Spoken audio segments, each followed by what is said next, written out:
तो भगवत गीता हम कर रहे थे। पहला अध्याय हमने पूरा किया। कुछ भी प्रश्न, शंका, कमेंट, कुछ आप लोगों को कुछ मिला हो जो आप लोग शेयर करना चाहें?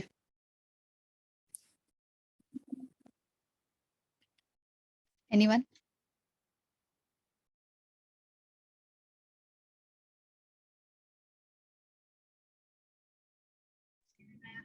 सो फार ठीक है। हमने यही देखा ना कि अर्जुन का फियर है हम्म। और आई थिंक थोड़ा सा कर्ता भाव भी है, अहंकार भी है कि मैं ही मारने वाला। थोड़ा सा नहीं, बहुत इस सारा है। बात से भी अरे मैं ही जीत रहा हूँ, मैं ही मार रहा हूँ, सब मर जाएंगे मेरी वजह से, ये भी है। लेकिन वो उसने उन शब्दों में ये चीज नहीं कहा। फियर के अंडर थोड़ा अहंकार भी छुपा हुआ है। अहंकार के बिना फियर, अहंकार के बिना हो भी नहीं सकता। अब डर किसको लगता है? ट्रू। डर तो मुझे लगता है ना। तो मैं कौन? मैं अहंकार। बिना अहंकार के भय का कोई एग्जिस्टेंस ही नहीं है, कोई निवास नहीं है, कुछ मूल नहीं है। भय सिर्फ उसको नहीं लग सकता है जो समर्पित है, जो सरेंडर में जीता है। उसके पास अहम जैसा कुछ इतना होता नहीं है, जो सब कुछ छोड़ देता है कि ठीक है प्रभु, तुम जानो। उसको भय नहीं लगता है। पर बहुत ही गहरे तल का समर्पण चाहिए। ठीक है, तो आज हम लोग दूसरे अध्याय की तरफ बढ़ेंगे। और भगवत गीता में जो ज्यादातर जाना जाता है या जो हम सुनते हैं वो सब यहीं से शुरू होता है। अर्जुन के विषाद को लेकर के बहुत ज्यादा चर्चा मैंने तो बहुत नहीं सुनी, बहुत थोड़ी सुनी। वो भी जो सुनी है वो मैंने आचार्य जी से ही सुनी है। तो वही ये बात समझ में भी आई कि अर्जुन हम सब में है। हम सब अर्जुन के प्रतिरूप हैं। लेकिन क्या हम वो अर्जुन बन पाते हैं जो कृष्ण को समर्पित होता है? ये एक बड़ा प्रश्न है। नहीं तो फिर हम पूरे तरीके से तो अर्जुन नहीं होंगे। अच्छा, सत्र खत्म होने से पहले मुझे याद दिलाइएगा। स्वामी सरप्रियानंद जी को सुन रही थी तो पतंजलि योग सूत्र में जो अष्टांग योग है उसका एक बड़ा सुंदर व्याख्या उन्होंने दिया। अभी तो हम लोग यम नियम से समाधि तक जाते हैं ना। समाधि से जब यम नियम आते हैं तो उनके लीनियज के एक सीनियर हैं स्वामी अशोकानंदा जी। उनके कुछ राइटिंग से जिसको कि सर्व प्रियानंद जी पढ़ रहे थे और वहां पे उन्होंने ये देखा तो उन्होंने शेयर किया था उस टॉक में। तो वो मैं बताऊंगी, बहुत सुंदर है। बहुत एकदम से अचानक से वो हम लोगों के लिए बहुत, अभी तक तो हम समझ ही रहे थे कि कैसे क्या हो रहा है, लेकिन हम लोग नीचे से ऊपर जा रहे थे। लेकिन क्यों एक एक स्टेप आवश्यक है, ये उस व्याख्या में समझ में आ जाता है। तो उसको एक बार एंड में हम लोग देख लेंगे। ठीक है, ओके। द्वितीय चैप्टर, द्वितीय अध्याय। संजय उवाच। अब संजय कह रहे हैं। अच्छा, संजय पे ही हम रुके भी थे पिछली बार। जो आखिरी 47th श्लोक था वो संजय ने ही कहा था, जब वो अर्जुन की स्थिति को बता रहे थे। और अब आगे ही कह रहे हैं कि तम तथा कृपया विष्टम श्रुपूर्णा कुलेक्षणम विषिदन्तमिदं वाक्यमुवाच मधुसूदनः। To him who was thus overwhelmed with pity and sorrowing, and whose eyes were dimmed with tears, Madhusudan spoke these words. अब कृष्ण क्या कहते हैं अर्जुन से? उस अर्जुन से जो कि दुखी हैं, जो कि विषाद में डूबे हुए हैं, जो कि अब कांप रहे हैं कि सामने भी तो प्रियजन ही है, कोई परिजन थोड़ी है। अचानक से अटैचमेंट का पूरा सुर उनके अंदर जाग पड़ा है, और इसी को हम आइडेंटिटी का खेल कहते हैं। हमारी आइडेंटिटी कहाँ तक जा रही है, ये निश्चित करती है कि हमारे कार्य कैसे होंगे और हमारा अहंकार कितना घना होगा। एक तरीका तो ये है कि आप अहम को देखते जाएं और उस वृत्ति से छुटकारा पाएं। दूसरा तरीका ये है कि जिसको कि आप शून्य वाला, निर्वाण वाला तरीका अपनाते हैं, बुद्धिज्म वाला, कि अब बुझ गए, शून्यता। दूसरा तरीका ये होता है कि अब आप इतने वृहद हो जाएं कि अब आप सब हैं, तो आप एक एंटिटी है, वो आप बोल ही ना पाए। ये उपनिषद का तरीका है, जो पूर्णता का तरीका है, जहां पर अहम ब्रह्मास्मि आता है। तो इसके ऊपर भी है, थोड़ा आगे वो देखेंगे। तो संजय कह रहे हैं कि कृष्ण कहते हैं उस अर्जुन से जो कि दया और दुख से भरा हुआ है, बिल्कुल वो दया का पात्र बना हुआ है, दुख से भरा हुआ है, और उसकी आंखें अश्रुओं से भरी हुई हैं। तो अभी संजय कृष्ण उस अर्जुन से बात कर रहे हैं जो इन फीलिंग्स का दास है, जो जिसके ऊपर ये सारी जो मनोदशा है, जो भाव हैं, वो सर चढ़ करके बैठी हुई हैं, बोल रही हैं। यहाँ पे हम उस अर्जुन को नहीं देख रहे हैं जिसको कि हम ज्यादातर देखते हैं, जो गांडीव उठाते हैं और प्रत्यंचा चढ़ाते हैं तो पूरी पृथ्वी कांप जाती है। यहाँ वो अर्जुन नहीं है हमारे सामने। ये वो अर्जुन है जो बिल्कुल कांप रहे हैं, और भाव जो मनोभाव है उसने पूरी परिस्थिति को काबू में लिया हुआ है। श्री भगवान वाच, कृष्ण कहते हैं, कुतस्त्वा कश्मलमिदं विषमे समुपस्थितम् अनार्य अजुष्टम स्वर्ग्य अमरकीर्तिर अमर्जुना। अर्थ है, in such a crisis whence comes upon thee, O Arjuna, this dejection, unarya-like, disgraceful, and contrary to the attainment of heaven.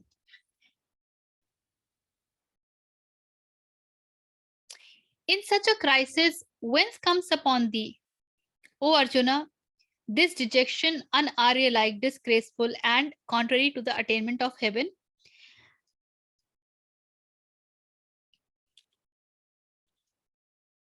एक शब्द जिसका प्रयोग यहाँ पे हुआ है, जो कि ध्यान देने लायक है, अनार्य कह रहे हैं अर्जुन को। इस वक्त अनार्य जैसी बातें कर रहे हैं अर्जुन। तो जनरली ये मेरे साथ भी हुआ था जब टीवी देखती थी और ये सारे सीरियल्स देखते थे। आर्य शब्द का अर्थ समझ नहीं आता था। आर्य को या तो हम ज्यादातर आर्यन शब्द से जोड़ा हुआ देखते हैं, या फिर मुझे तो लगता था कि क्योंकि ज्यादातर जो हम जिन संबंधों में आर्य शब्द का प्रयोग देखते थे, वो पत्नी पति को ही आर्य कहकर संबोधित कर रही होती थी। सीताराम को आर्य कहती थी, इसी प्रकार।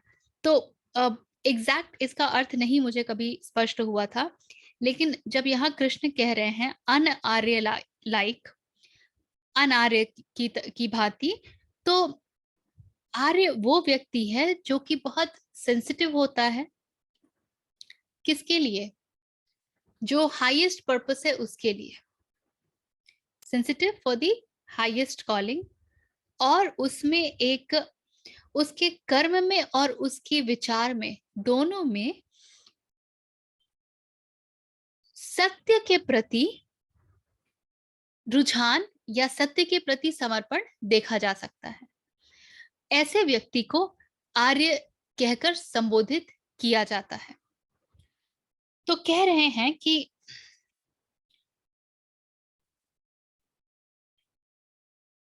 अर्जुन, तुम कब से इस अनार्य की भांति और डिस्ग्रेसफुल की भांति बातें करने लगे हो, वो भी ऐसी स्थिति में, इन सच अ क्राइसिस।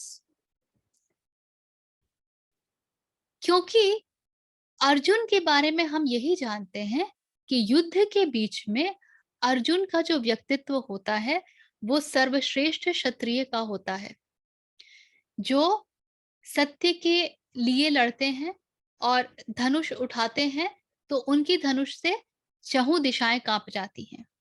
और यहाँ अर्जुन का हम एक रूप देख रहे हैं जो इसके बिल्कुल विपरीत है, और वो भी उस स्थिति में जहां पर आवश्यकता है कि अर्जुन अपने आप को संभाल पाए। तो याद दिला रहे हैं कृष्ण की इन सच क्राइसिस, क्योंकि ये कोई पहला युद्ध तो था नहीं अर्जुन के लिए, कई सारी स्थितियां आई हैं और अर्जुन ने हर बार एक परिचय दिया है, एक सेंटर्डनेस का, ग्राउंडनेस का, एक स्टेबिलिटी का। यहां पर स्थितियां कुछ बिल्कुल उल्टी हैं। तो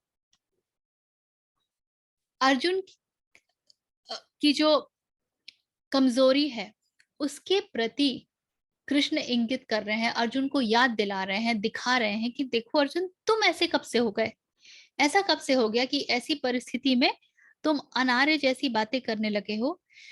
तुम तो वो थे जो कि स्वर्ग तक पहुंचने की बात करते थे और यहां पर तो धरती पर ही कांप रहे हो।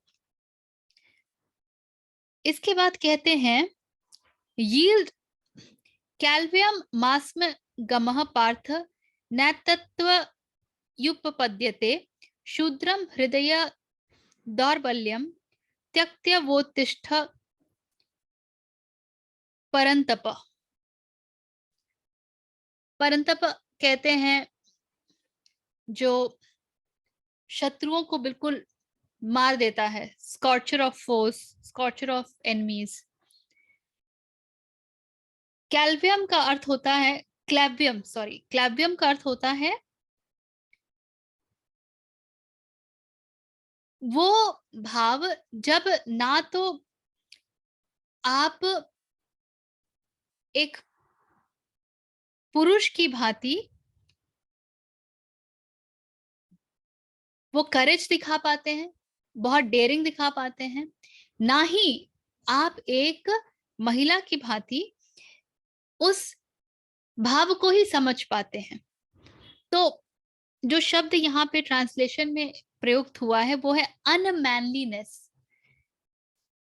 वुमेनलेस नहीं कह रहे हैं, अनमैनलीनेस कह रहे हैं। यील्ड नॉट टू अनमैनलीनेस, कि ना तो तुम में वो शौर्य दिख रहा है जो एक क्षत्रिय पुरुष को शोभा देता है, जो एक क्षत्रिय पुरुष के लिए होता है, ना तो तुम वो शौर्य ही दिखा रहे हो, और ना ही तुम्हारे भीतर वो करुणामय भाव हैं जो कि एक स्त्री में होती हैं। और ये दोनों चीज उत्कृष्ट पुरुष या उत्कृष्ट स्त्री में पाई जाएंगी। तो उत्कृष्ट पुरुष, और यहाँ पे मैं पुरुष not from the point of gender बोल रही हूँ, मैस्कुलिनिटी एंड फेमिनिटी उस पॉइंट ऑफ व्यू से बोल रही हूँ। So the highest expression of femininity and the highest expression of masculinity, और इन दोनों स्थानों पर कहीं पर भी नहीं है अर्जुन। तो कृष्ण कहते हैं कि ऐसे मत बन जाओ, O son of Pritha, it does not befit thee, ये तुम्हें शोभा नहीं देता, ये तुम्हें, तुम्हारे शौर्य की बात नहीं है, ये एक अर्जुन के लिए नहीं है। यदि कोई ये समझे कि अर्जुन और इस भांति विलाप कर रहा है तो उसे विश्वास ही नहीं होगा कि वो अर्जुन है। Cast of this mean faint heartedness and arise O scorcher of thine enemies. याद दिला रहे हैं कृष्ण कि ये जो तुम्हारे भीतर एक उभर के आया है, तुम जो कमजोर हो रहे हो हृदय से, हृदय दौर्बल्यम, शूद्रम हृदय दौर्बल्यम, सिर्फ हृदय दौर्बल्यम ही नहीं है, उसकी क्वालिटी भी बता रहे हैं कृष्ण। ये जो शूद्र सा हृदय तुम्हारा जो दुर्बल हो रहा है, तुम्हारा मन जो कमजोर हो रहा है, शूद्र मतलब बहुत छोटा, तो ये जो तुम्हारा मन कमजोर हो रहा है उसको छोड़ो, त्यक्त, उसको छोड़ो और उठो, उत्तिष्ठ, त्यक्तव उत्तिष्ठ, परंतप, परंतप जो दुश्मनों को बिल्कुल बुरी तरह से मार गिराता है। तो कृष्ण यहाँ पे दो कार्य कर रहे हैं। एक, वो याद दिला रहे हैं अर्जुन को कि तुम हो कौन, और दूसरी बात, वो ये भी अर्जुन को बोध कराना चाहते हैं कि तुम्हारी इस समय मनोदशा क्या है। दोनों बातें कह रहे हैं।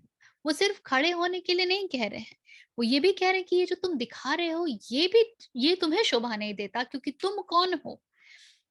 तुम वो हो जो अपने दुश्मनों के, शत्रुओं के की हालत खराब कर देता है, छक्के छुड़ा देता है। अब अर्जुन कहते हैं आगे, कथम भीष्म भीष्म अहम संख्ये द्रोणम च मधुसूदन इषुभिः प्रतियोत्स्यामि पूजार हारवरी सूदन। लेकिन कैसे मैं, कथम कैसे,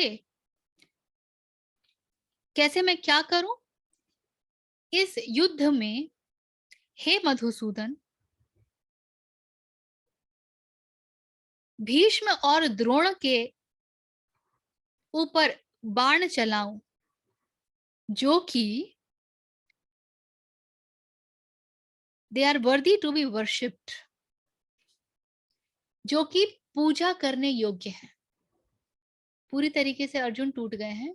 और देखिए, this exactly is about Arjun अपने अपनी आइडेंटिटी यहाँ पर क्या बना करके रखे हैं। अर्जुन तो ये भूल ही गए हैं कि वो पांडव हैं, और पांडव यहाँ पे एक मिशन के लिए हैं, एक कारण से हैं, और ये कारण बहुत बड़ा है, बहुत बृहद है। अभी अब उन्होंने अपनी आइडेंटिटी को कहाँ सीमित कर रखा है? वो अपने आप को ये बता रहे हैं कि मैं भीष्म और द्रोणाचार्य के ऊपर बाण कैसे चलाऊंगा, जो कि पूजनीय है। यदि अर्जुन अपनी आइडेंटिटी को एक्सपैंड कर पाते, उसको और बृहदाकार दे पाते, तो वो भीष्म और द्रोण को उस स्थान से देख पाते जहां से उनके कार्य पूर्ण रूप से अनैतिक हैं। किंतु क्योंकि उनकी आइडेंटिटी अभी सीमित है, वो उस सीमित आइडेंटिटी से, अहम वृत्ति से बाहर नहीं निकल पा रहे हैं, तो उन्हें द्रोणाचार्य और भीष्म पूजनीय प्रतीत हो रहे हैं।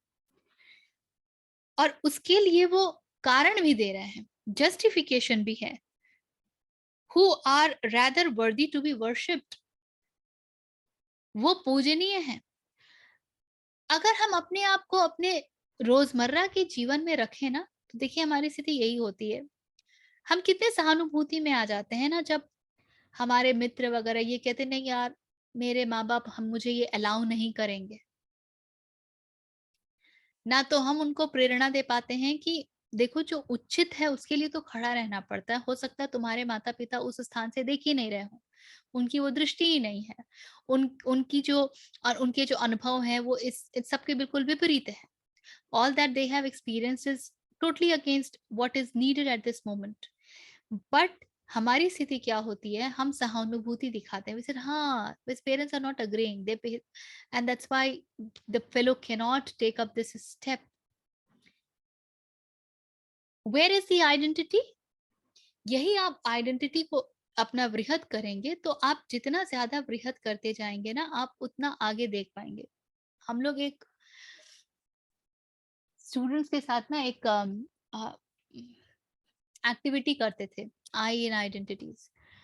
उसमें बहुत सारे आइडेंटिटीज हम लिखने के लिए कहते थे, और उसके बाद हम कहते थे कि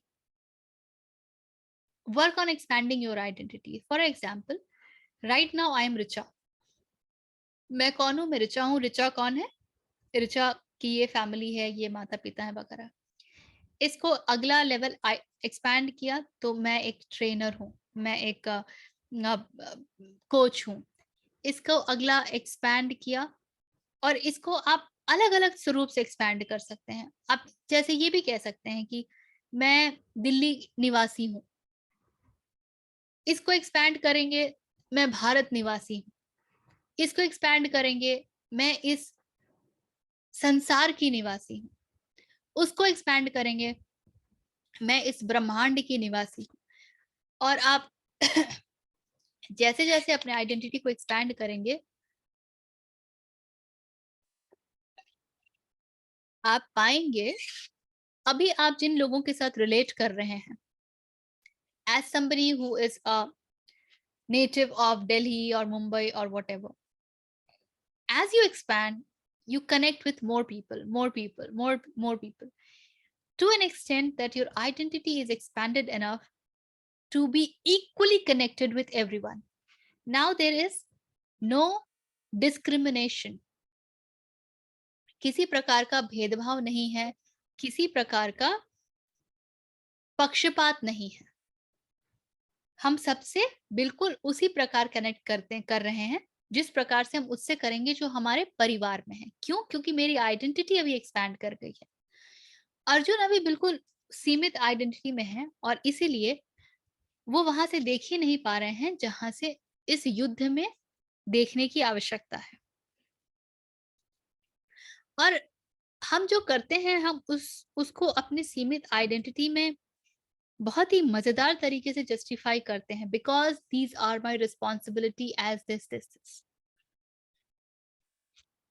ये काम यदि अवेयरनेस में किया जाए तो बड़ी संभावना है कि आप उस आइडेंटिटी के आगे बढ़ पाएंगे।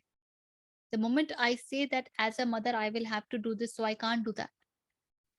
अगर ये काम मैं एक अवेयरनेस में करूँ तो बड़ी संभावना है कि मैं उस आइडेंटिटी के आगे जाने के विषय में सोचूंगी कि कल को, आज मैंने अपने आप को एज अ मदर सीमित कर लिया, लेकिन ये हर बार नहीं होना चाहिए, क्योंकि there is a bigger mission और there is a bigger purpose और there is a higher calling. जो भी कारण, पांचवें में कहते हैं अर्जुन, गुरु न हत्वा, अब गुरु के हत्या की बात कर रहे हैं, ही महानुभावान श्रेयो भोक्तुम भैक्षम पीह लोके हत्वार्थ्य कामास्तु गुरु निहैव भुंजीय भोगान रुधिर प्रदि प्रदिग्धान। Surely it would be better even to eat the bread of beggary in this life than to slay these great souled masters. But if I kill them, even in this world, all my enjoyment of wealth and desires will be stained with blood. कितना सुंदर justification, ऐसा लगता है कि हाँ, मैं यदि अपने गुरु को की हत्या कर दूं तो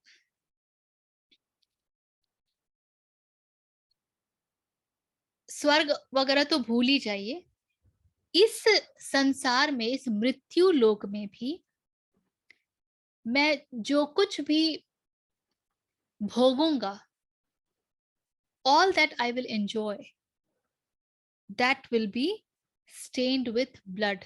वो सब खून के से रंगा हुआ होगा।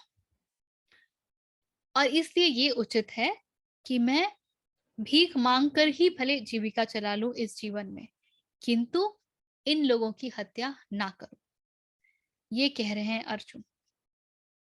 अर्जुन भूल गए हैं कि इन दशाओं से वो गुजर चुके हैं जहां पर इन्होंने भिक्षा मांगी है, और इस समय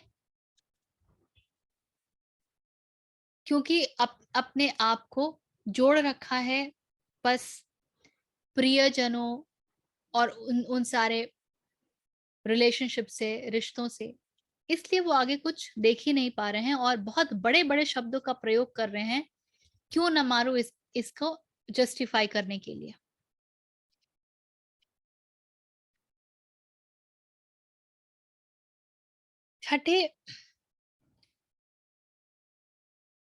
छठे श्लोक में न चैद्यभ्यम कर कतर्नो गरियो यद्वा जयेम यदि वानु जयेयुः यानेव हत्वा न जिजीविषाम स्थित्वावस्थिताः प्रमुखे धार्तराष्ट्राः। And indeed I can scarcely tell which will be better, that we should conquer them or that they should conquer us। यहां तक आते आते एक अर्जुन में थोड़ी सी बोध की जागृति दिखाई देती है, क्योंकि वो कह रहे हैं कि आई कैन स्केयरली टेल, मैं बहुत मुश्किल से भी शायद बता पाऊं या शायद ना ही बताऊं। क्या ना बता पाऊं कि उचित क्या है, उनको मार दूं, वो हम पर विजयी हो या वो हम पर विजयी हो, या हम उन पर विजयी हो या वो हम पर विजयी हो, इनमें से क्या ज्यादा अच्छा है ये मैं नहीं बता सकता। The very son of Dhritarashtra, after slaying whom we should not care to live, stand facing us। Dhritarashtra के अपने पुत्र, जिनको कि मारने के पश्चात हम जीवित रहे, इस बात को हम भोग नहीं पाएंगे, वो ही हमारे समक्ष खड़े हैं। तो जो बुद्धि विवेक है यहाँ अर्जुन की बिल्कुल खत्म है। जैसा कि हम हर बार यहाँ पर पहुंचते हैं कि शंकराचार्य विवेक को परिभाषित करते हैं नित्य अनित्य भेदा विवेका। तो विवेक में जो सबसे महत्वपूर्ण होता है, ये हंस वाली बात है कि हंस जो है वो मोती चुन लेता है। तो अर्जुन यहाँ पे ये कर ही नहीं पा रहे हैं कि क्या उचित है।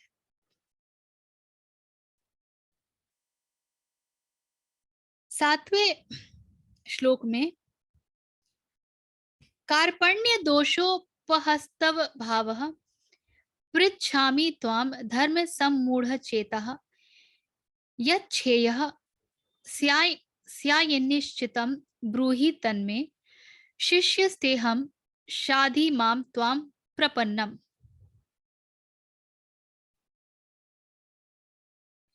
With my nature overpowered by weak commiseration, with a mind in confusion about duty, I supplicate thee. Say decidedly what is good for me. I am thy disciple. Instruct me who have taken refuge in thee। अब यहाँ पर अर्जुन जो कर रहे हैं उसको कहते हैं पूर्ण समर्पण। और ये बहुत सुंदर बात है, इतने कंफ्यूजन के बाद, इतने जस्टिफिकेशन के बाद, और जस्टिफिकेशन सब जो है वो देना एक तरह से कहा जाता है। देखिए, जब तक अर्जुन का जस्टिफिकेशन चल रहा है, कृष्ण कुछ खास कह नहीं रहे। भक्ति में ये कहते हैं कि जब तक आप ईश्वर के सामने अपनी बुद्धि को प्रदर्शित करते रहेंगे, ईश्वर चुपचाप आपकी बेवकूफी को देखते रहेंगे। वो आपको कोई बुद्धि देने नहीं आने वाले, कोई ज्ञान देने नहीं आने वाले, किसी प्रकार से बचाने नहीं आने वाले। जब तक पूर्ण समर्पण आप प्रभु को नहीं करते हैं, तब तक आपको प्रभु की संगति भी प्राप्त नहीं होती है। अभी तक हमने देखा कि अर्जुन किस प्रकार जो है अलग अलग तरीके से कृष्ण को कारण दे रहे हैं। कृष्ण ने एक ही बार कहा, पहले वाले अध्याय में तो कृष्ण ने सिर्फ एक बार कहा ही है कुछ, और कहीं कुछ कहा ही नहीं है। या तो वो संजय उवाच है, या तो दुर्योधन उवाच है, या तो फिर अर्जुन उवाच है। यहाँ पर जब कृष्ण ने कहा है तो बहुत थोड़ा कहा है, और अभी भी विषाद में डूबे अर्जुन अपने अलग अलग तरह के कारण प्रस्तुत कर रहे हैं। लेकिन अब वो कहते हैं कि आसक्ति से जुड़े हुए मेरे मन को मेरी जो प्रकृति है वो इस वक्त पूरी तरीके से आसक्ति से ओवरपावर्ड है, और इसलिए मेरा जो मन है, जो मेरी बुद्धि है, वो कर्तव्य के प्रति पूरे तरीके से कंफ्यूज्ड है। मेरे मन को अभी कर्तव्य का कुछ समझ नहीं आ रहा है, और ऐसी स्थिति में मैं आपसे विनम्रता पूर्वक ये कहना चाहता हूं, say decidedly what is good for me. आप निर्णय दें कि मेरे लिए क्या उत्तम है। आई एम दाई डिसाइपल, मैं आपका शिष्य हूं। Instruct me who have taken refuge in thee. मुझे मुझे उपदेश दे जिन्होंने आप में शरण लिया है।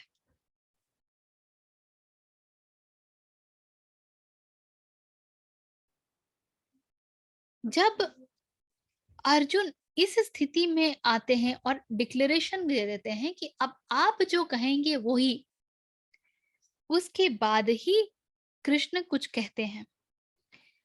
लेकिन अभी अपनी स्थिति को अर्जुन और भी स्पष्ट कर रहे हैं।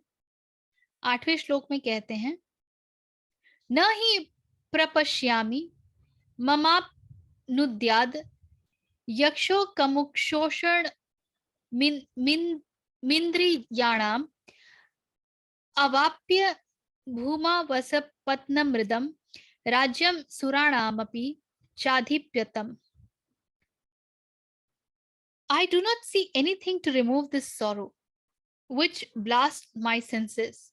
मेरी बुद्धि को जिस दुख ने पूरे तरीके से मूर्छित कर दिया है, खत्म कर दिया है। ब्लास्ट करने का मतलब क्या है? ब्लास्ट में सब कुछ बिखर जाता है।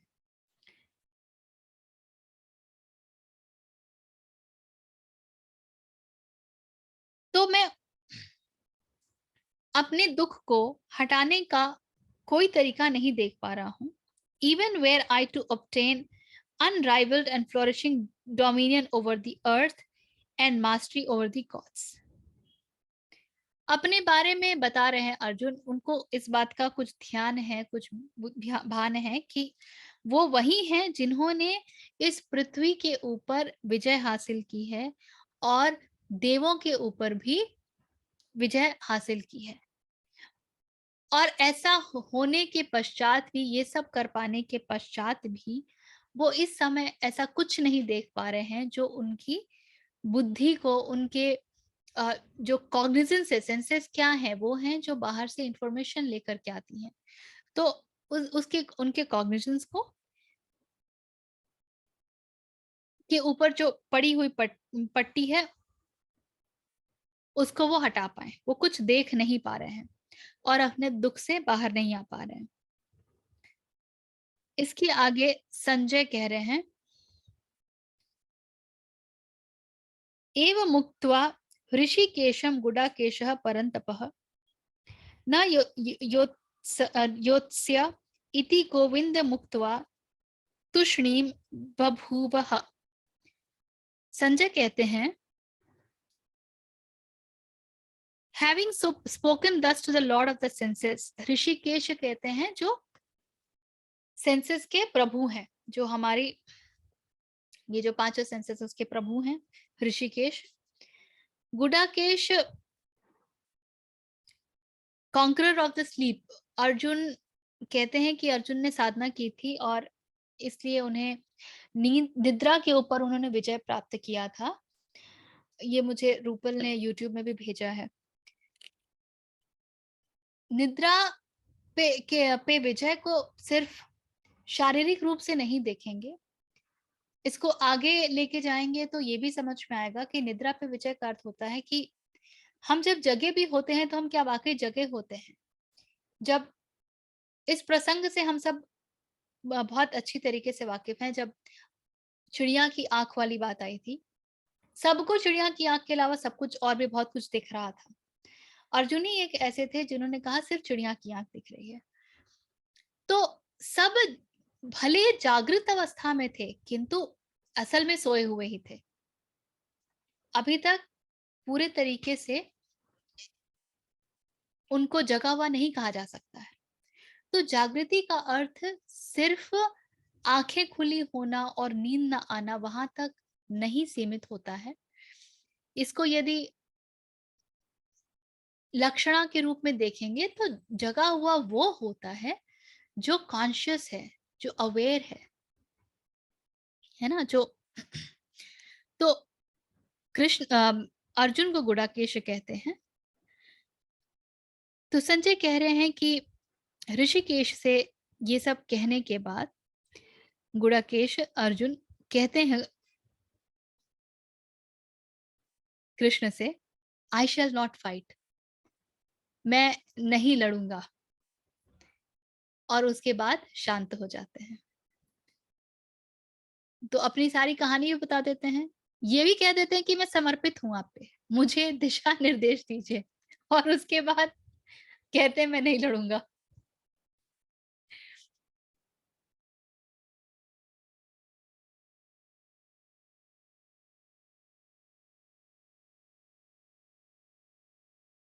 समुवाच ऋषिकेशः प्रहसन्वः भारत सेनयोरुभयोर्मध्ये विषिदन्तमिन्दं वचः।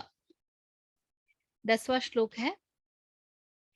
To him who was sorrowing in the midst of the two armies, Rishikesha, as if smiling, O descendant of Bharata, spoke these words. तो पूरी तरीके से विषाद में डूबे हुए, किस स्थिति में, दोनों सेनाओं के बीच में खड़े हुए, उनकी ओर मुस्कुरा करके कृष्ण कहते हैं। और कृष्ण मुस्कुरा क्यों रहे हैं? अर्जुन की हालत देख करके कि किस प्रकार भाव ने उनको पूरी तरीके से जकड़ दिया है, अटैचमेंट ने उनको पूरी तरीके से जकड़ लिया है।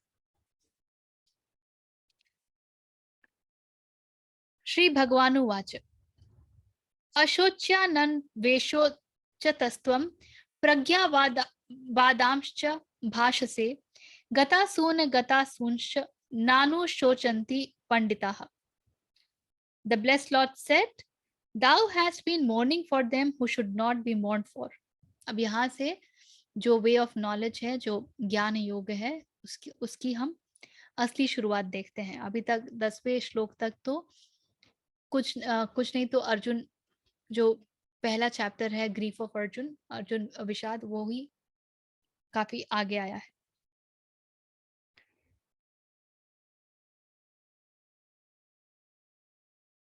तुम उनके लिए दुख मना रहे हो जिनके लिए दुख मनाने की कोई आवश्यकता ही नहीं है।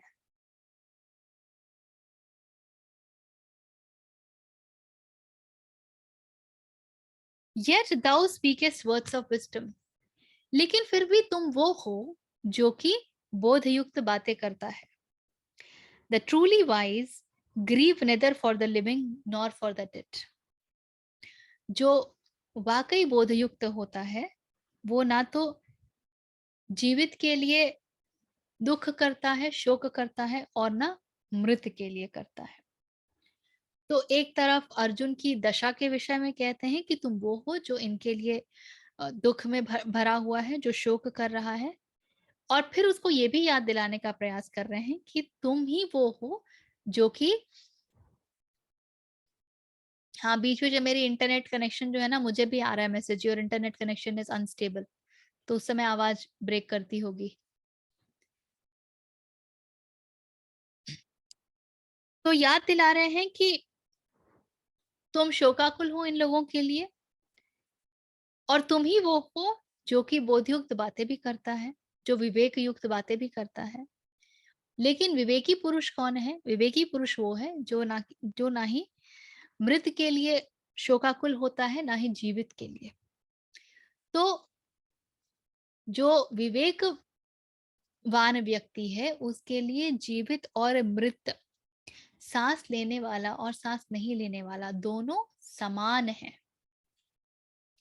ऐसा कृष्ण कहते हैं। अब आगे हम समझेंगे कि ऐसा वो क्यों कह रहे हैं। तो अर्जुन को याद दिलाने का प्रयास वो हर तरीके से कर रहे हैं कि भाई तुम हो कौन, कुछ तो याद कर लो, कुछ तो समझ जाओ। अभी तक तो बात इतनी गहरी उतरी भी नहीं है कि कृष्ण को आगे पूरे अध्याय तक शायद यहाँ पर कृष्ण सोच रहे हो कि जल्दी संभल जाएंगे, तो बड़े आसान चीजों का प्रयोग कर रहे हैं। 12वें श्लोक में कहते हैं, न त्वेवाहम जातु नांसम न त्वम नेमे जनाधिपाः न चैव न भविष्यामः सर्वे वयम तः परम।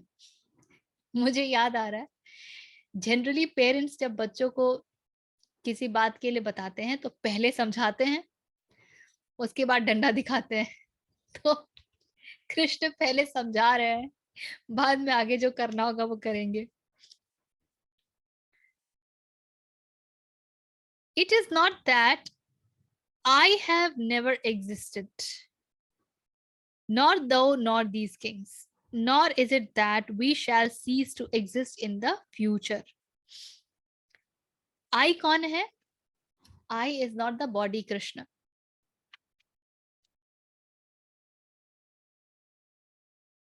I have never existed मतलब Atman has never existed. Self with the capital S has never existed. Not the शरीर ऑफ कृष्ण। और ये एक श्लोक है जिसको हर जगह बड़े सारे कैलेंडर, ये कैलेंडर श्लोकों का एक बहुत ही प्रिय श्लोक है कि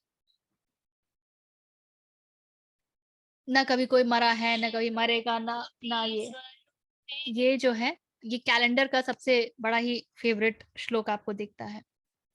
it is not that I have never existed, अर्थात श्रोत, कृष्ण श्रोत, वो कभी एग्जिस्ट नहीं किए हैं, ना ही ये सारे राजा और ना ही तुम, ऐसा कोई समय नहीं रहा है, और ना ही ऐसा कुछ होगा जब तुम और ये सभी आगे नहीं होंगे।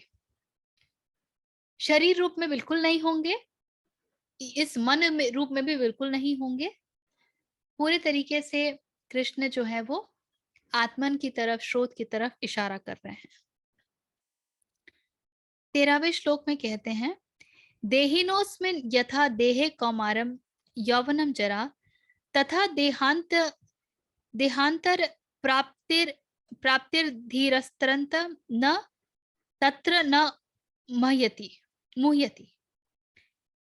As our childhood, youth and old age in this body to the embodied soul, so also is the attaining of another body. Calm souls are not deluded therein.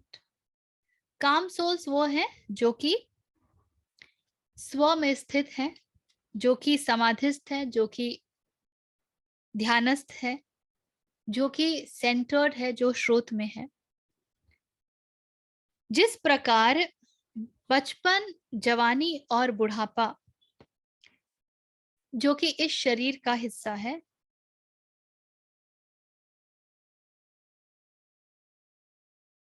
the way these are to the embodied soul, तो किसी भी अवस्था में आत्मन वैसा ही है। अवस्थाएं, शारीरिक अवस्थाएं बदलती हैं, आत्म स्वरूप में कोई परिवर्तन नहीं होता।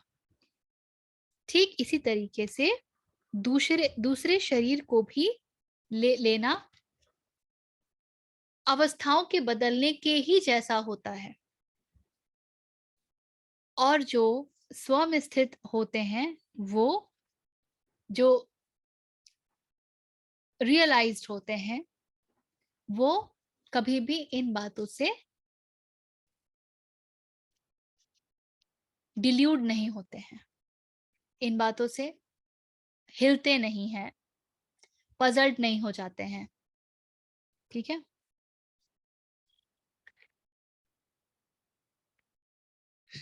इसके आगे कहते हैं, मात्रा स्पर्शास्तु कौन्तेय शीतोष्ण सुख सुख दुःखदाः आगम पायिनो नित्यांस्तास्ति तिक्षस्व Bharat.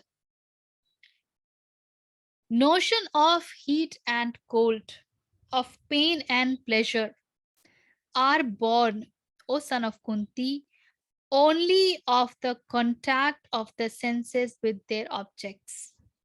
They have a beginning and an end. They are impermanent in their nature. Bear them patiently, O descendant of Bharata. द्वैत है, ठंडा गर्म, सुख दुख, हर वो चीज जिसको कि हम मन के तल पे, हर चीज द्वैत में होती है। हर चीज का एक विपरीत आपको हमेशा मिल जाएगा। एक सिरा होगा और दूसरा सिरा होगा।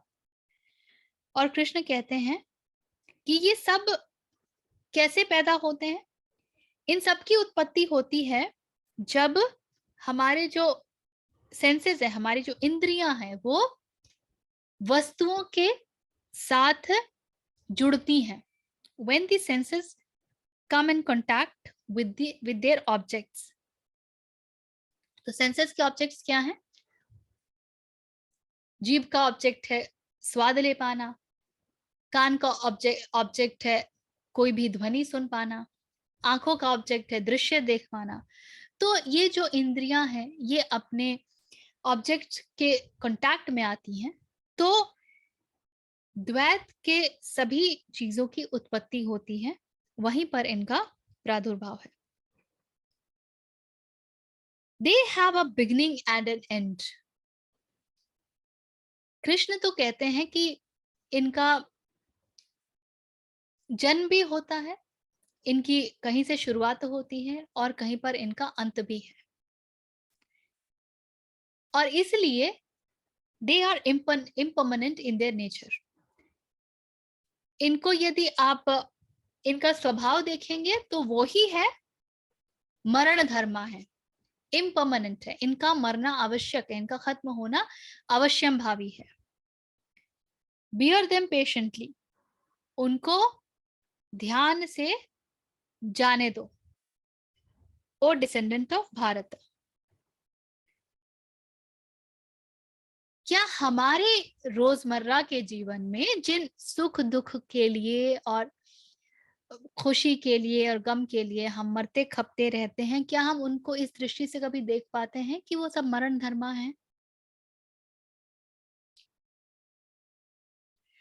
क्या ये बात हमको समझ में आती है कि जब आंख दृश्य तक नहीं जाता है तो कोई भी चीज मनोहर जैसी नहीं होती है, ना ही कोई भी चीज छी जैसी होती है?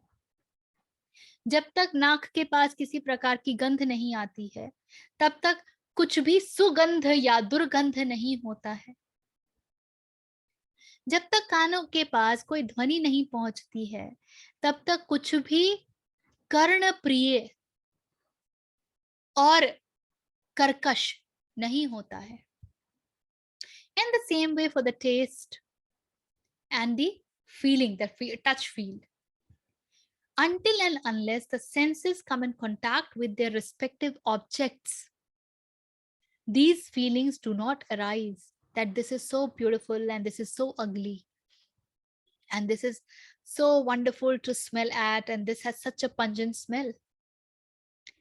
And this is so nice to see, and this is so nice to taste, and that is so ugly, and that is so pathetic at taste. हमारे प्रतिपल में ये सब हमको कभी ख्याल में आता ही नहीं है। There is a power cut. इन बातों का हमें कभी कोई ख्याल आता ही नहीं है। हमारे लिए तो वो बिल्कुल यथार्थ होते हैं। They are the truths of our life. मुझे ऐसा कलर चाहिए, मुझे ऐसा भोजन चाहिए। लाइक्स एंड डिसलाइक्स के ऊपर हमारी लड़ाई कितनी ज्यादा होती है। ज्यादातर हमारे जो भी डिफरेंस ऑफ ओपिनियन और फाइट्स एंड वो सब होते हैं, ये तो इसी बात पर निर्भर ही करते हैं ना कि मुझे ये पसंद नहीं है, तुमने ये क्यों किया, और मुझे ये पसंद है, तुमने इसे क्यों छेड़ा। हम कहाँ कह पाते हैं कि ये सब दिस टू शैल पास, ये तो मरण धर्मा है। अभी यदि आप पीछे मुड़ के देखें तो आपने कल क्या खाया था, कुछ स्वादिष्ट खाया था, याद रहेगा? नहीं याद होगा, क्योंकि मरण धर्मा है। लेकिन मैं स्वादिष्ट खाऊं, इसके लिए कोशिश पूरी होती है, और इसीलिए हमारे भीतर संभाव का जन्म नहीं होता है। we have preferences. We cannot live with the feeling of equanimity, to relate with everything in equal depth, equal compassion, equal status, everything equal, to not have preferences. And the moment we have preferences, यहीं से तो सब चीज शुरू होती है ना। पूरे करप्शन का जड़ तो प्रेफरेंस होता है। प्रेफरेंस नहीं होगा तो करप्शन कैसे होगा? अगर मेरे पास प्रेफरेंस नहीं होगा कि मेरा मेरा पुत्र, मेरी पुत्री, मेरी संतान और शेष सभी, तो मैं किसके लिए बचाऊंगी?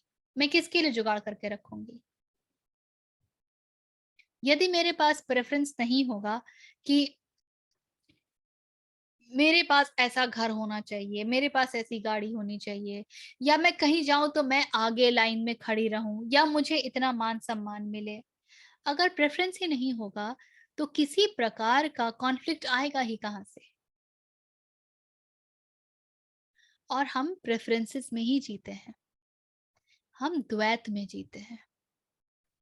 कृष्ण यहाँ कह रहे हैं कि हर वो चीज जो द्वैत में है वो क्षण भंगुर है, उसका समाप्त होना तय है।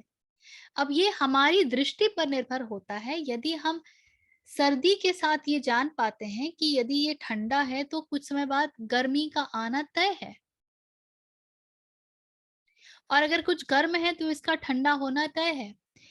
बड़े से बड़े ज्वालामुखी के बारे में हम जानते हैं कि जहां ज्वालामुखी कभी हुआ करती थी, आज बहुत अच्छी ठंडी झील झील है। There are lakes.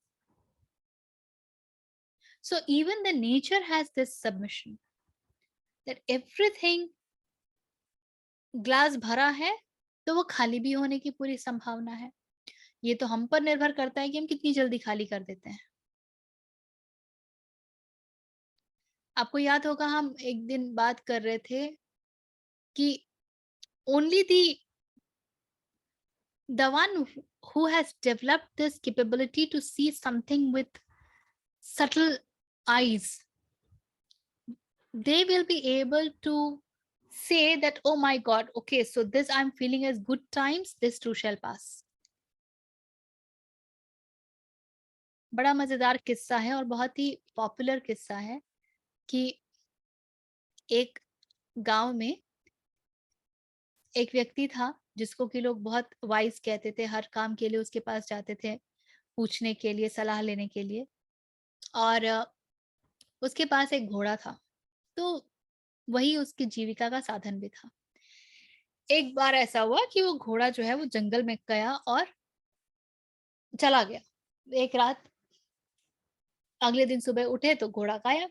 तो गांव के सभी लोग पहुंच गए जताने के लिए कि आप इतने अच्छे हैं, आपकी आजीविका का एक ही आधार था, वो भी चला गया, अब आप कैसे चलाएंगे?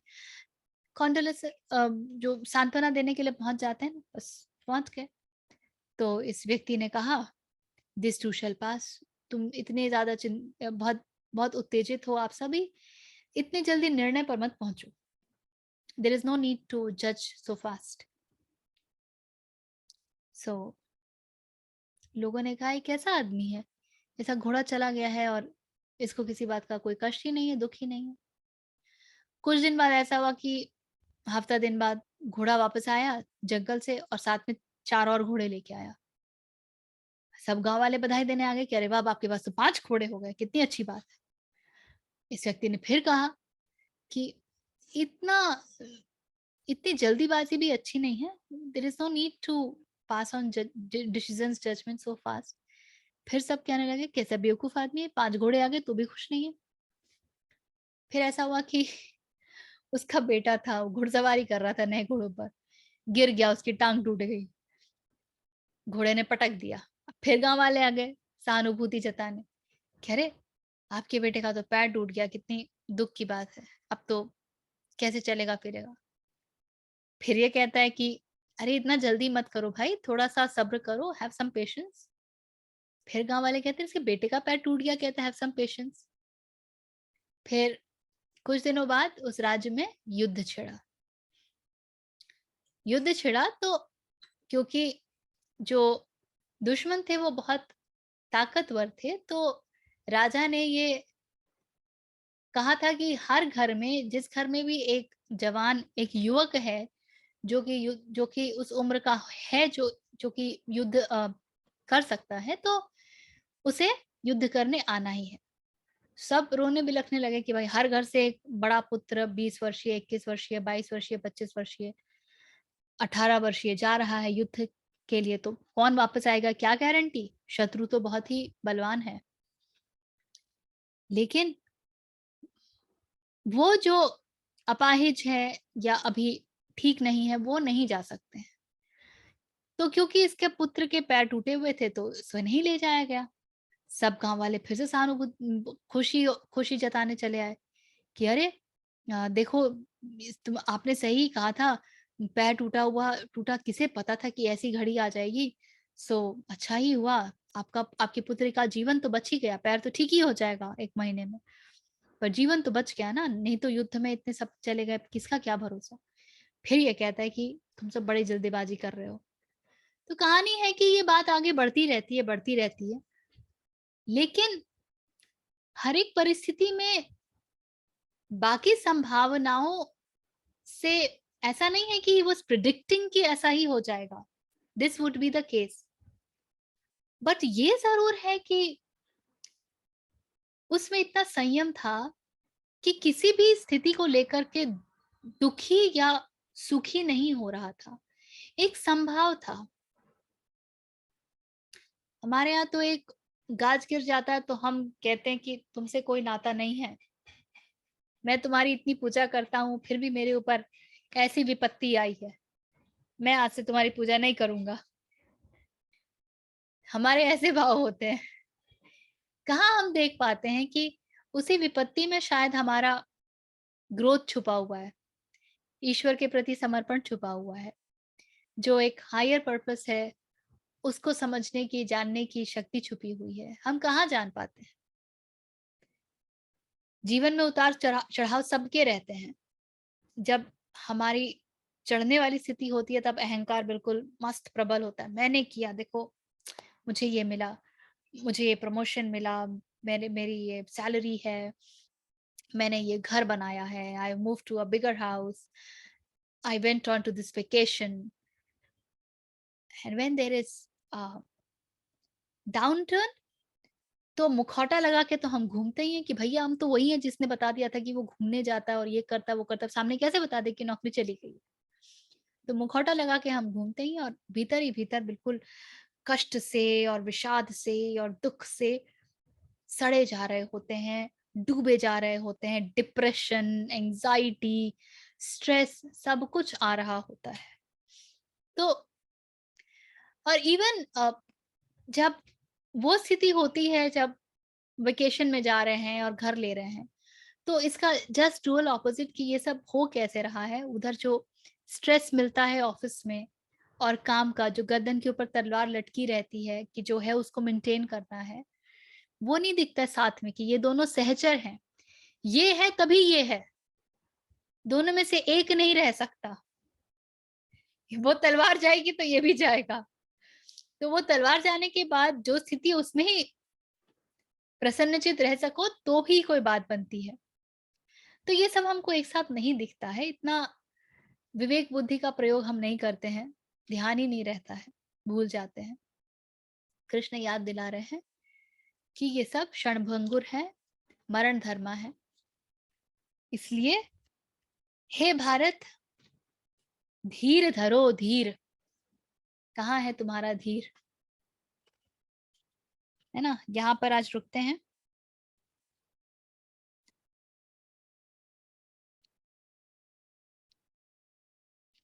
अब इसके आगे सब कुछ जो कुछ भी है ये हमारे जीवन पे बड़ा लागू होता है, तो बहुत सारी बातें हैं, अगले सत्र में देखेंगे।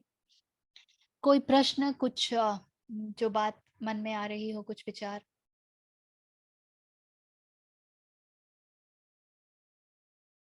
एनीथिंग एनीवन हैज टू से? आपको कुछ कौंधा हो? एक सबसे पहले तो अर्जुन बनना है ना, मतलब जब तक अर्जुन में वो है, शिष्यस्ते स्वाभिमानते प्रपन्नम, वो जो कहता है कि मैं आई एम कंफ्यूज्ड, उसको है, अभिमान है, उसको क्वेश्चंस है। उसने बहुत दलीलें दी कि क्यों युद्ध नहीं करना चाहिए, क्यों अपनों को नहीं मारना चाहिए, कैसे कुल का नाश हो जाएगा। He gave lot of logical reasonings, पर एंड में उसमें ये भी है कि he is not convinced that he is right. In fact, he knows that he is somewhere shaky. तभी तो वो बहुत कोशिश करता है कृष्ण को कन्विंस करने की। एट द सेम टाइम वो कहता है कि मैं कंफ्यूज्ड हूँ, अब आप बताओ मुझे। तो जब तक हम ये स्टेज तक हम कैसे आएंगे? हम तो इतने कॉन्फिडेंट होते हैं कि हम सही है, हम झुक के पूछते ही कहाँ हैं। वो स्टेज तो खुद ही लानी है ना, वो कैसे आएगी? इसी को तो पात्रता कहते हैं ना। मैंने कितने लोगों को देखा है जो अपना कष्ट बताते हैं और साथ में अपने कष्ट का कारण भी बता देते हैं और उसका रेजोल्यूशन भी बता देते हैं। तो ठीक है, बढ़िया, खुश रहो। तुमको कृष्ण की क्या आवश्यकता, तुम्हें तो सब कुछ पता ही है। I know it all. तो यहां तक पहुंचने के लिए ना थोड़ा सा, जो पतंजलि कहते हैं ना, प्रत्याहारा, इसकी बड़ी आवश्यकता होती है। Pratyahara is you withdraw yourself from the world. कुछ तो मनन चिंतन में जाना पड़ता है, अपनी स्थिति देखनी पड़ती है और एक ईमानदारी को सामने आने देना पड़ता है। हमारी स्थिति क्या है ना बा, कि वल्नरेबिलिटी हम सब में है, ये हम सब जानते हैं। बचपन से आज तक हमने जो अनुभव किया है वो ये है कि हमारी वल्नरेबिलिटी का सिर्फ फायदा उठाया जाता है। People do not leave us when they discover where we are vulnerable. Those are the places जहां पे चोट की जाती है। हाँ हाँ, तुमने तो किया था ना पिछली बार। हाँ भाई, मुझे नहीं समझ आता, मुझसे गलती हुई है। तो फिर क्या होता है, जब हमारी वल्नरेबिलिटी के ऊपर अटैक्स होते हैं तो हम उसको बचाने के लिए पहन लेते हैं कवच। और वही कवच अहंकार का भाव होता है कि होगा मेरे साथ इतना सारा कष्ट लेकिन मुझे मालूम है, होगा मेरे साथ इतना सारा प्रॉब्लम लेकिन मुझे मालूम है। कम से कम कुछ स्थानों पर अपनी वल्नरेबिलिटी को उजागर होने देने का, उसकी हिम्मत करनी पड़ती है। पिटने के लिए, बातें सुनने के लिए तैयार भी होना पड़ता है। मे नॉट बी एवरीवेयर, मैं हर जगह नहीं सुनूंगी, पर जहां पर शिष्यत्व लिया है, जहां पे मैं कहती हूँ कि ठीक है, मुझे नहीं पता कि मुझे आप गुरु हो कि नहीं, पर मुझे इस समय आपके साथ में ये बात कर सकती हूँ, वहां पर इतनी हिम्मत दिखानी पड़ती है कि आप अपने आप को ओपन अप कर सकें और अपने अहंकार पे यदि चोट पड़ती है तो उसे बर्दाश्त भी कर सकें। ये समझ सकें कि अहंकार पे जो चोट पड़ रही है वो अहंकार के विगलन का कार्य करे, वो विगलन का कारण बने।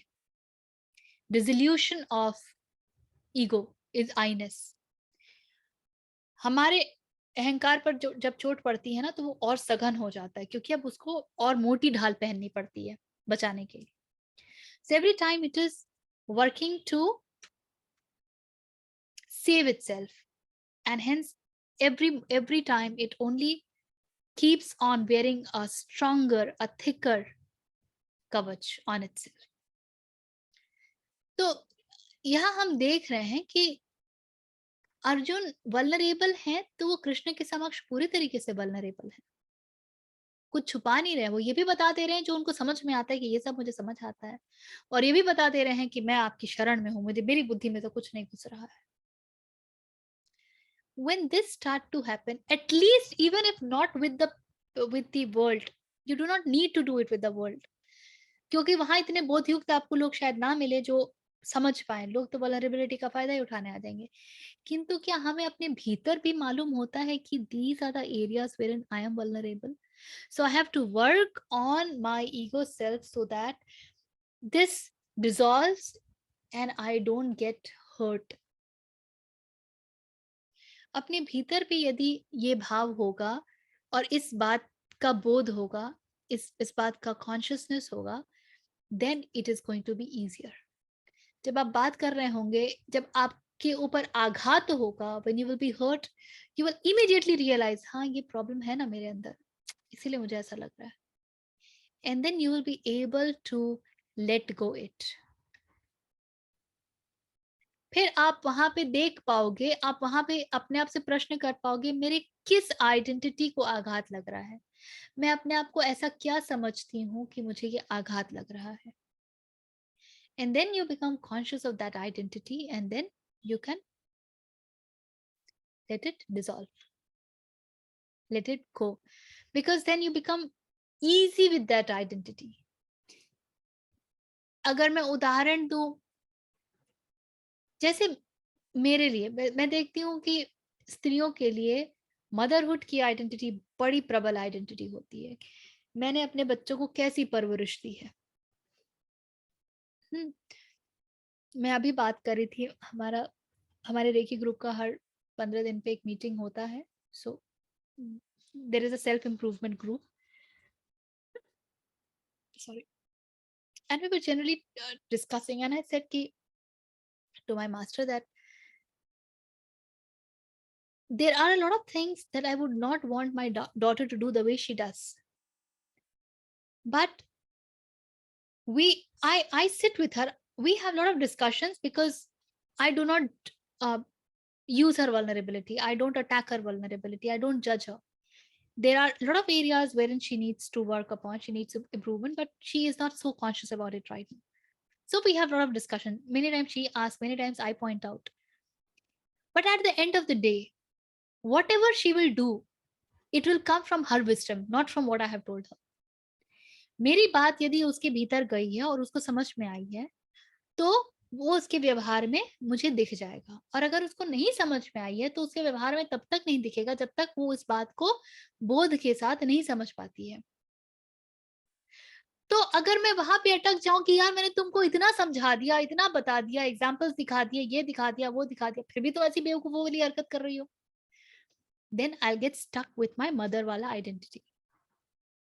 But if I can allow her to make those mistakes and can still stand her if she comes back, not to attack, but to have yet another discussion, maybe to give her that space wherein she can express herself openly without the fear of being judged.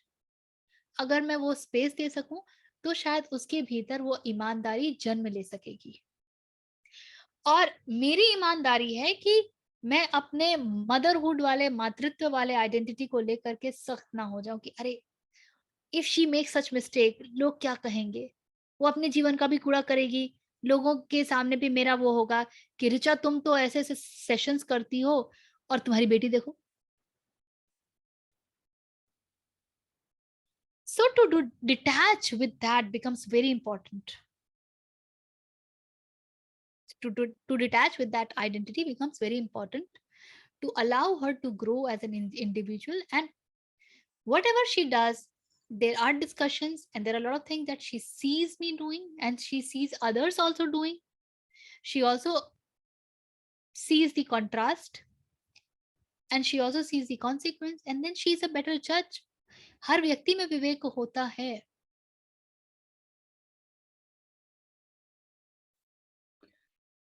वो सब मतलब this is true कि give them space, give them time, specially बच्चों के बारे में कि you know as as a parent we feel responsible. और फिर अभी हमने ये शीतोष्ण सुख दुख देखा ना कि सर्दी है तो गर्मी आएगी and nothing is forever, this shall pass too. And but ये है ना कि in a lifetime, especially when they are children, when they are students, milestones है ना. लाइफ इज नॉट लाइक कि भाई तुम्हारे पास 100 साल है, तुम 50वें साल में 12वीं कर लो अच्छे से. It doesn't work like that. 12वीं तो 16 साल में ही ठीक से करनी है. एडमिशन तो you know by 18 you have to have your whatever you want to choose. उसमें फॉर एवर टाइम नहीं है. 18वें साल में सर्दी है तो यू नो 20 में कर लो 12वीं. तो वहां हम कैसे नरम हो जाएंगे, वहां हम कैसे, how do we wait? In every situation we can't wait for it to pass because that's not how structurally we are set up. तब क्या करें? और तभी आई थिंक ज्यादा बातें बिगड़ती है because there is only 6 months exam है आपके, तो आप तो हर 6 महीने तो पूरे दिन पीछे पड़े रहोगे ना. वेट नहीं कर सकते तब. How do you deal with this? ये तो मेरा बहुत बड़ा डायलेमा है और बहुत बड़ा तकलीफ है अभी तो। I can't tell the university is Thank you so late much अभी for इसकी आँख pointing 2 this साल out. बाद खुलेगी। This question is very important, the way we look at this question. ये कौन कह रहा है कि 16वें साल में 10th हो जाना चाहिए, 12th हो जाना चाहिए और इस समय तक करियर चूज़ हो जाना चाहिए और टाइम नहीं है? कौन कह रहा है? ये एक सामाजिक स्ट्रक्चर कह रहा है, एक सामाजिक ढाँचा कह रहा है। तो इसका मतलब तो ये है कि हमने समाज के ढाँचे को ही सत्य मान लिया है अपने जीवन का। हम तो उसके बाहर देख ही नहीं पा रहे हैं। हम उसके बाहर पैर रखने को तैयार ही नहीं हैं। क्यों ये नहीं हो सकता है कि ठीक है, 12th के बाद हो सकता है वो पढ़ाई छोड़ दे, 10th के बाद पढ़ाई छोड़ दे और 3 साल बाद बोले कि अब मुझे 10th करना है। ये क्यों नहीं हो सकता है? क्योंकि आपको उसको स्वीकार करने में कष्ट हो रहा है। और तब जब वो खुद चूज़ करके 2 साल बाद 10th करेगा, 3 साल बाद 10th करेगा, तो उसकी जो क्वालिटी होगी और उसकी जो बुद्धि होगी, जो उसकी समझ होगी, उसका स्तर ही अलग होगा। उसका जो कमिटमेंट होगा, उसका स्तर ही अलग होगा। मुझे तो जीवन में रास्ता अगर मैं कहूँ तो 40 के बाद मिला है कि मुझे करना क्या है। मैंने इतने साल एक्सपेरिमेंट ही किए हैं। कभी ये, कभी वो। I don't know you are aware or not, but I flunked in my first year of graduation. And I went through all the social process. मेरे ग्रेजुएशन में आज भी the marks are very low. 3rd division में number है। तो क्या? उससे क्या मैं घट जाती हूँ? हाँ, मुझे वो बहुत सारे कष्ट हुए क्योंकि मेरे अंदर एक कंडीशनिंग थी कि जीवन ऐसा होना चाहिए। Parul, I'll just come to you. एक कंडीशनिंग थी कि जीवन ऐसा होना चाहिए। उसको डीकंडीशन जब करना शुरू किया, and I think I was very fortunate कि मुझे मास्टर्स मिले। मेरी रेकी मास्टर हैं, आचार्य प्रशांत हैं, जिनके साथ मेरी जर्नी शुरू हुई। जब वो डीकंडीशन होना हुआ तो आज के डेट में मैं अपनी डॉटर के लिए बहुत ओपन हूँ। वो अगर फेल होकर के समझती है तो वो फेल ही हो जाए यार, बिग डील। जिंदगी में 2 4 5 साल कहाँ गए, मेरे तो 20 साल चले गए वैसे देखा जाए तो। बट मुझे लगता है कि मैं जैसी थी, ये सब कुछ जिनसे मैं गुजरी हूँ, they were important to shape me up. They were important for me to come to the space where I have come now. और अब मुझे पता है ना कि मोस्ट इम्पोर्टेंट क्या है। और जब मुझे अपने लिए पता है कि मोस्ट इम्पोर्टेंट क्या है, तो मैं अपने पुत्र या पुत्री के गले समाज को कैसे उतार दूंगी? यहाँ पर आपका धैर्य, आपका सपोर्ट सिस्टम, आपका समर्पण की अस्तित्व ने भी कुछ निर्धारित किया है। वो भी एक भाग्य, नियति लेकर के आया है ना इस दुनिया में। एक प्रारब्ध तो है ना। तो आप जितना भी कोशिश कर लो, उसको भी तो उस प्रारब्ध से गुजरना ही है। तो उसके उस प्रारब्ध से गुजरने में आप किस प्रकार का सहयोग देना चाहोगे? उसके बोध को बढ़ाने का सहयोग, उसके ओरिएंटेशन टुवर्ड्स स्पिरिचुअलिटी, आध्यात्मिक बुद्धि को बढ़ाने का सहयोग, या उसके अंदर समाज डालना चाहोगे? ये ये बात समझना और इस बात में स्थित होना बहुत महत्वपूर्ण है यदि आप वाकई एक माता बनना चाहती हैं जो कि माता के कर्तव्यों को समझती है। माता होकर के हमने एक स्थूल शरीर को तो जन्म दिया है, किंतु क्या हम उसे द्विज बनने लायक कर पा रहे हैं? और आपको भी पता है। और यदि आपका बच्चा उस स्थान पर जाने लगता है जब वो द्विज बनने की प्रकरण में है, उसके बाद आप बिल्कुल आश्वस्त रहें कि उसके पास बोध है जीवन में उचित अनुचित चुनने का। वो जो भी चुनेगा वो उचित होगा। और इस पे आपको अस्तित्व के ऊपर, ईश्वर के ऊपर, पूरे जो तंत्र है जीवन का, उसके ऊपर श्रद्धा रखनी पड़ेगी। बिना श्रद्धा के नहीं होगा। अभी तक ये लगता है कि हम उसे पढ़ा देंगे, हम उसे ये कर देंगे, हम उसे 10th करवा देंगे, 12th करवा देंगे। याद कीजिए, हमने जब 10th 12th किया था, हम कितने भटके हुए थे, हमें पता भी था हम क्या करना चाहते हैं। वो भी वैसे ही भटके हुए हैं। Get them through different, maybe career counselors, so that they can figure out what possibly they would like to do. Allow them to be poor in some subjects and allow them to nurture those subjects that they want to do. Fortunately, अब तो दुनिया भी इस तरफ जाने लगी है, जो डिग्री से आगे है, जो ये देखती है कि आपकी बुद्धि क्या है, आप प्रैक्टिकली क्या कर पाते हैं। And it is such kind of children who become genuine entrepreneurs also, क्योंकि उनको पता होता है कि संसार को आवश्यकता क्या है, उचित कार्य क्या है।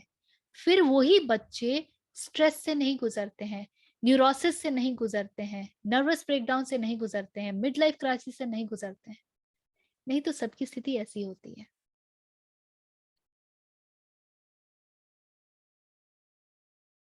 जो मरण धर्मा है, उसके प्रति धीर धैर्य रखना आवश्यक है।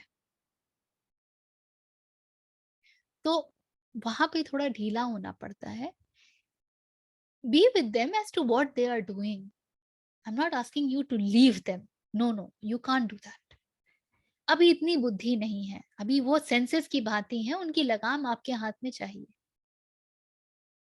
अभी उनमें इतना विवेक नहीं आया। आपका कार्य है उनमें विवेक का उदय हो सके। आपके डिस्कशंस होने चाहिए, आपके साथ वो जगहों पे जाएं, जीवन को देखें, समझें, क्या होता है, कैसे होता है, जाने दुनिया क्या है, लोग कैसे हैं, मन कैसे काम करता है, ये जाने।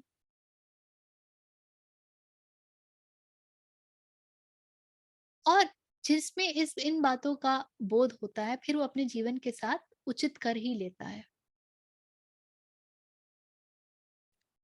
मैं जहां से जिस I come from a very small place in Jharkhand called Bokaro steel city. Bokaro में इंजीनियर और डॉक्टर बनने का ऐसा, वहां से आपको एम्स के टॉपर, आईआईटी के टॉपर से सब खूब मिलेंगे।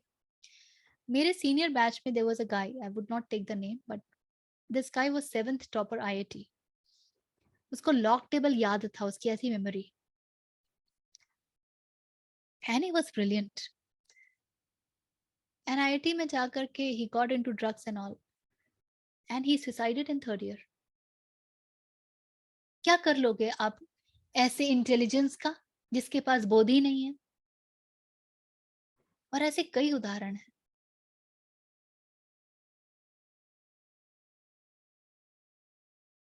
It's okay to flunk. अगर आप 1 साल 2 साल देख करके जीवन आपको समझ में आने लगता है,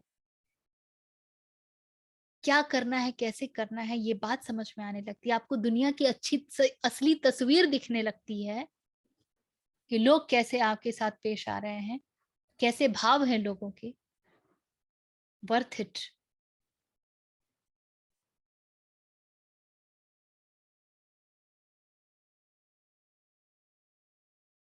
ये प्रश्न हर माता पिता के साथ होता है, और हर माता पिता यही चाहता है कि उसके बच्चे को जीवन में न्यूनतम कष्ट हो। चाहता तो है कि कष्ट ना ही हो, अगर हो तो न्यूनतम कष्ट हो। और इसलिए वो हर तरह से प्रयास करता है उनके लिए एक शॉक एब्जॉर्बर बनाने का। वो खुद शॉक एब्जॉर्बर बन जाता है।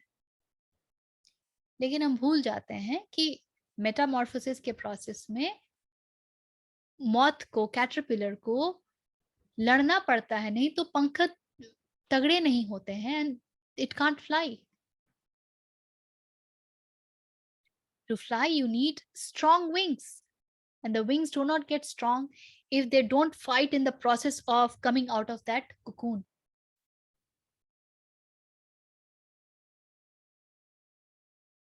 तो उनको तो इस चीज से जूझने देना पड़ेगा. You will have to allow them to fight. You will have to allow them to see.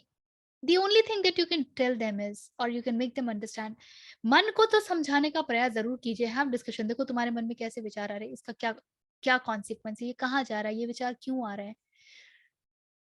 And if you can help them understand that everything has a consequence, तुम जो कुछ भी करोगे उसका कुछ ना कुछ परिणाम तो होगा. तो तुम क्या कर रहे हो इसके ऊपर यदि तुम्हारा ध्यान नहीं है, बोध नहीं है, तुम किस दिशा जा रहे हो, क्या चयन कर रहे हो, then consequences are yours. मैं दूर से तुमको भले थोड़ा आश्वासन दे सकूं, उससे ज्यादा नहीं कुछ कर सकती. At the end of the day, it is your life. आप कब तक हो, कब तक रहोगे साथ में. So see how you can help them become विवेकवान. ये आवश्यक है. हाँ पारुल बताइए.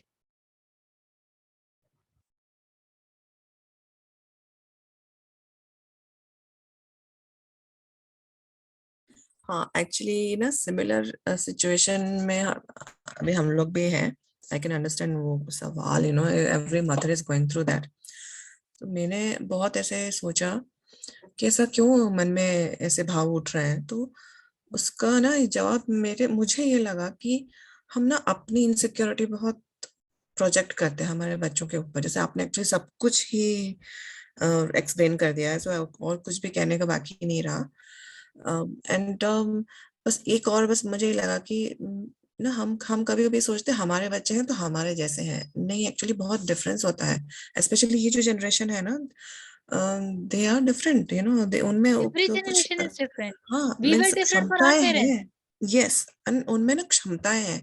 जरूरी नहीं कि हमारी जो वीकनेस है, हमको लगता है अगर मेरे साथ ऐसा होता ना तो ऐसा हो जाता, लेकिन उनके साथ अगर ऐसा होता है ना तो वो एक्चुअली अच्छे से डील कर लेते हैं.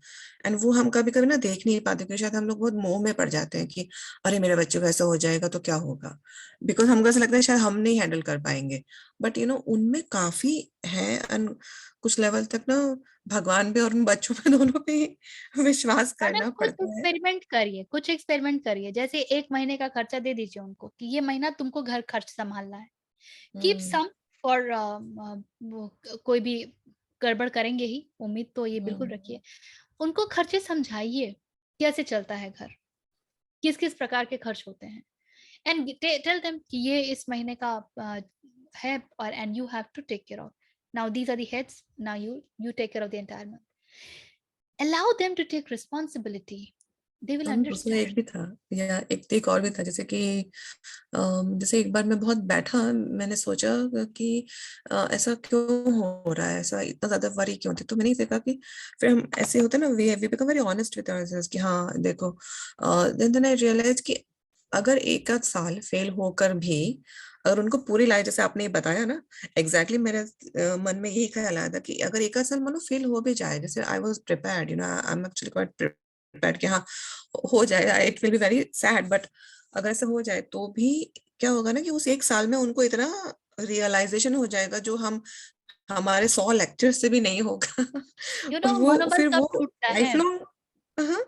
मनोबल कब टूटता है, उनके भीतर इनसिक्योरिटी और सुरक्षा और कब जागृत होता है, जब वो ये देखते हैं कि चारों ओर से हर कोई तैयारी में है कि भाई तुम फर्स्ट डिवीजन कर लो, तुम ये कर लो, तुम वो कर लो, अरे मैं तो फेल हो गया.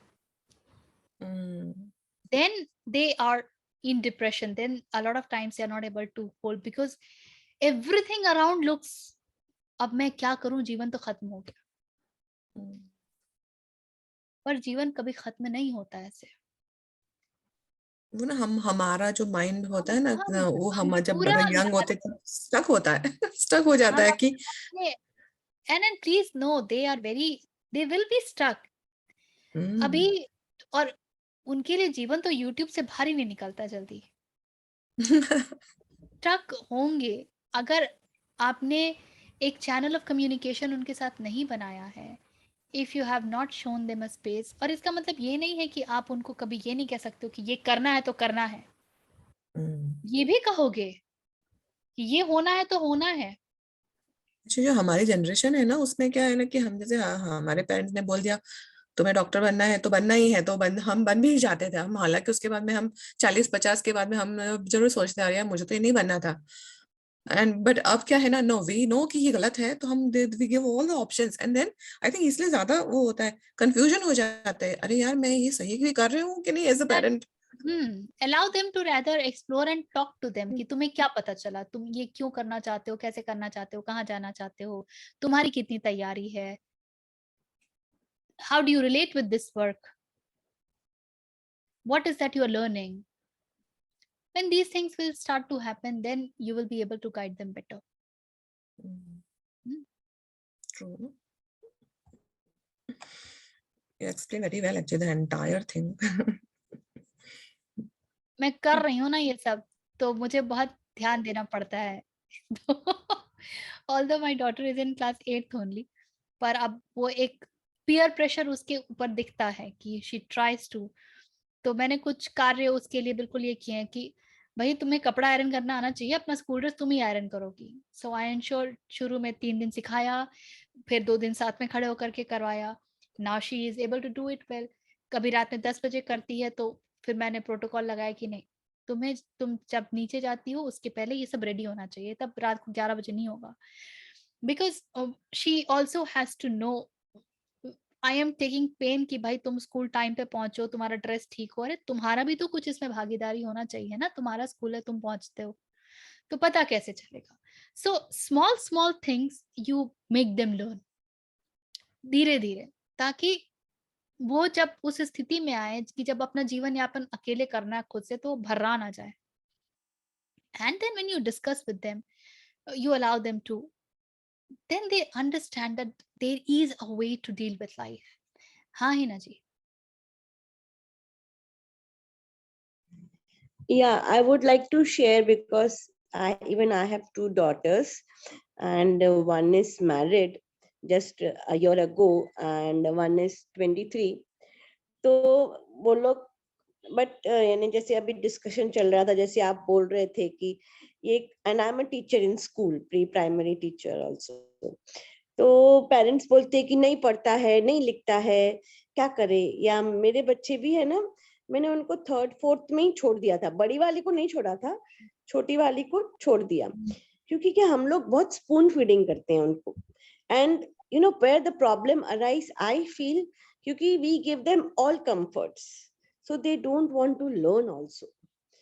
Then my daughter, you know, when they go, she'd gone for a trip also, younger one, so, and she's very strong. I say a younger child I feel gets matured so better soon also. Depends, it So depends. she said, Mama, my younger sister is very very that way fragile, so it really depends. okay. So you know, so she's so matured, no? So in the trip, no, they were not able to pack their bags, या कोई vomiting कर रहे थे या नहीं खा रहे थे, ये कर रहे थे, and she came and told me, yes mama, I am very thankful to you कि आपने हमको strong बनाया है। या जैसे छोटी छोटी बातें हैं कि हमने दोनों के बीच में ना, मैंने काम बांट के रखा था कि ऐसे ना बोले कि सब सारा काम आप मुझे बोलते हो, वो बोले यहाँ तक कि जूते उठा के रैक में डालना है, तो वो भी यानी बंधा हुआ था कि एक इसको करना है रोज और उसको बॉटल पानी के भरने हैं। तो some people you know they get feel so much कि भाई आपने ऐसे किया, क्यों बांटा, तो क्या ये लोग इंडिपेंडेंट बने हैं। आई फील कि हम लोग सब कुछ देते हैं ना इनको हाथ में, इसके लिए भी वो लोग प्लेटर में नहीं रिस्पांसिबल। देना है, उसका एक रीजन ये भी है कि ये शरीर काम करने के लिए बना है, काम, और इस शरीर में एक वृत्ति होती है आराम की तरफ जाने की। आप जितना आराम दोगे ना, वो उतना धंसता जाता आराम में, आहा कितना अच्छा सोफा, आप इसके अंदर घुस जाओ और सो ही जाओ। शरीर को इस आराम के स्थिति से निकालना पड़ता है। When we say we have to be blunt to ourselves, अपने आप को शरीर के लिए भी ब्लंट बनना पड़ता है कि भैया मुझे ये करना है काम, शरीर को तो हिलाना ही है। उनको भी अगर आप शरीर हिलाने की प्रेरणा नहीं दे पाओगी और शरीर हिलाना नहीं सिखा पाओगे ना, तो यही छोटी छोटी बातें आगे जीवन में कष्ट का कारण बनती है। आता ही नहीं है, करेंगे क्या, खाना को लेके झंझट, जी दैनिक व्यवस्था को लेके झंझट, यहाँ से शुरुआत होती है। तो मन में तो पूरे समय खिटर पिटर ही चलती रहती है, ओहो मुझे अपने कपड़े ठीक करने, ये छोटी छोटी बातों के साथ तो ये हालत होती है। इनके पास जीवन में आगे बड़ा ध्येय क्या होगा? कुछ नहीं होगा फिर तो ये पता होना कि शरीर किस लिए है, मन कैसे इसको टेम किया जाए, और शरीर और मन को तो टेम करने का बहुत महत्वपूर्ण ये है कि आप शरीर को कैसे इस प्रयोग में लाते हैं और मन को क्या दिशा देते हैं। तो अभी तो देना पड़ेगा। अपनी वृत्तियों के साथ आए हैं तो ये बिल्कुल मत समझिएगा कि they will learn everything by seeing. नहीं, वो देख करके अनदेखा करना भी जानते हैं। मन की वृत्ति है ना आराम की, खूब अनदेखा करेंगे। दे विल इग्नोर, काम हो रहा है ना, I am getting it done, no मुझे मिल तो रहा है खाना हाथ बैठे बैठाए, क्यों हेडेक लेना है। And everybody is very smart. वो बहुत चिकनी चुपड़ी बातों में आपको फंसा करके खूब काम निकालेंगे, खूब काम निकालेंगे।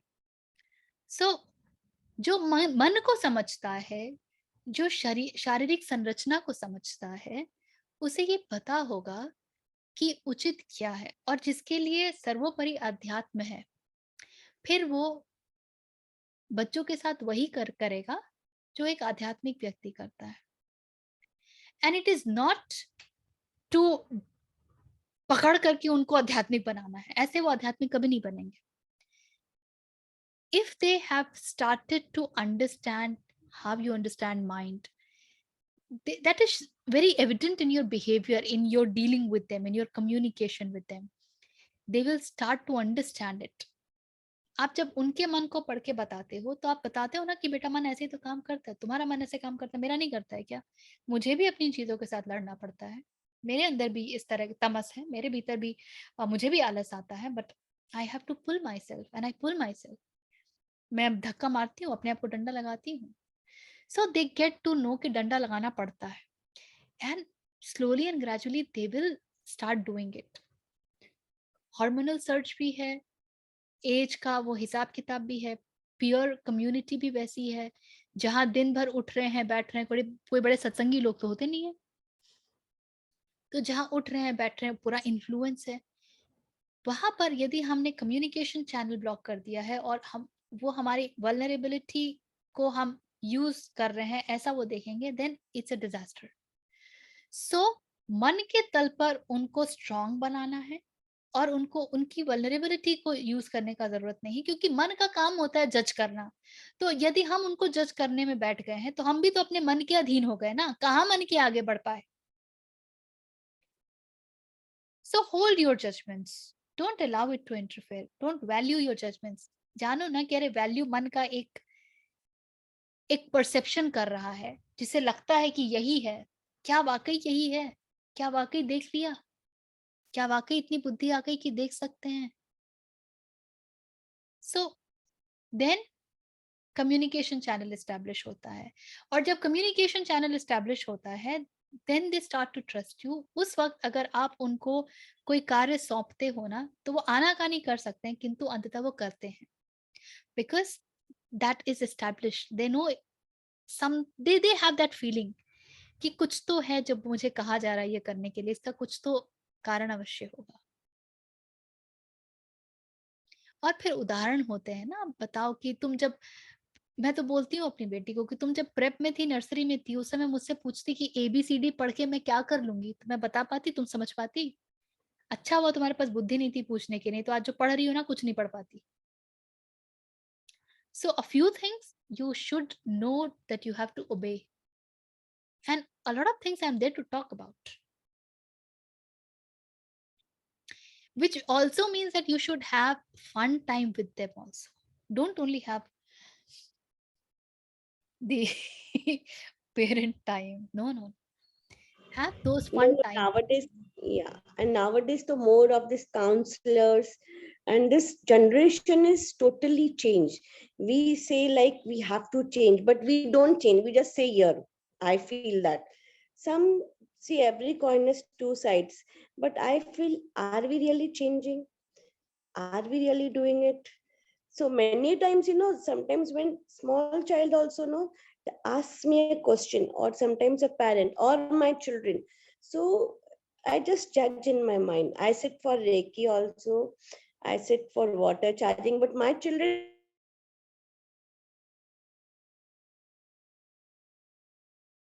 हिना जी हैंग हो गए। चलिए, आई होप कुछ तो बात खुली होगी आभा जी। खुलती तो है, काम करना है। या हाँ, काम करना, ध्यान रखिए। हाँ, मतलब I think everyone has different set of challenges ना, हर बच्चा हर डेफिनेट, Yeah, देखिए yeah. चैलेंजेस अलग होंगे लेकिन मन की संरचना एक ही है, ये मत भूलिएगा। हम्म, मन की संरचना एक ही है। हाँ, वृत्तियां कुछ ज्यादा किसी में होंगी, किसी में कम होंगी। कोई ज्यादा सिंसियर हो सकता है, कोई ज्यादा बदमाश हो सकता है, कोई ज्यादा गोलेबाज हो सकता है, कोई ज्यादा ईमानदार हो सकता है। ये संभावनाएं हैं, लेकिन टेंडेंसीज तो है ना। उन टेंडेंसीज में कहाँ से संभाव आएगा, कैसे बैलेंस आएगा, उसके आगे कैसे जाना है, सारी कहानी वहां पे। So if you are in that process with them, आज या कल बात बन जाएगी। Have that faith. थोड़ा सा अस्तित्व के को छोड़ दीजिए, उसको काम करने दीजिए अपना, है ना। चलिए, so I think it's quite some time. Let's sit sit straight if you Thank you so much. We are learning. Thank you so much. want. So much. Sit straight if you know you can say along with, otherwise you can just be. Om Purnamadah Purnamidam Purnat Purnamudachyate Purnasya Purnamadaya Purnameva Avashishyate. Om Shanti Shanti Shanti.